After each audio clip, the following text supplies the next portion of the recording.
Un à un, elle range avec minutie les produits laitiers. À Tunis, Zora Jredi attendait sa livraison depuis plusieurs jours. Dans son épicerie, les clients demandent à pouvoir acheter du lait, mais la pénurie se fait sentir dans tout le pays. Alors les fournisseurs ont du mal à répondre aux commandes. D'habitude, il me ramène plus de 60 packs de lait. Aujourd'hui, regarde, je n'en ai que 6. Tous les 10 jours, ils reviennent me fournir quelques packs qui ne suffisent jamais face à la demande. Je suis obligée de les partager avec tous les habitants du quartier. Je donne à chaque famille une seule brique de lait. C'est le cas de Jamila. La jeune femme est mère de 2 enfants en bas âge.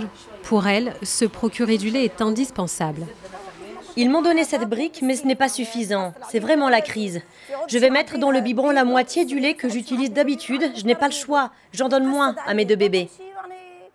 D'ordinaire, la Tunisie est autosuffisante pour sa consommation de lait. Mais depuis plusieurs jours, la pénurie s'intensifie. Alors pour faire face aux craintes de la population, le gouvernement a ouvert les vannes. Du lait belge est importé, une première fermement contestée par le syndicat national des centres de collecte. Au lieu de payer pour importer et aider des agriculteurs étrangers, il faut subventionner les nôtres. Il faut augmenter le prix d'achat du lait pour les fournisseurs. On a proposé au gouvernement des nouveaux prix du lait au niveau de la production. Mais eux, ils n'ont pas entendu nos suggestions. Même son de cloche du côté des agriculteurs.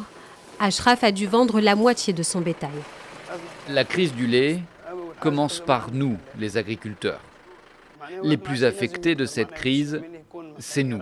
Le prix de l'alimentation de mes bœufs a augmenté 3 fois ces dernières années. Comme Ashraf, beaucoup d'agriculteurs n'arrivent pas à faire face à la flambée du prix des matières premières, couplée à une faible augmentation du prix du lait.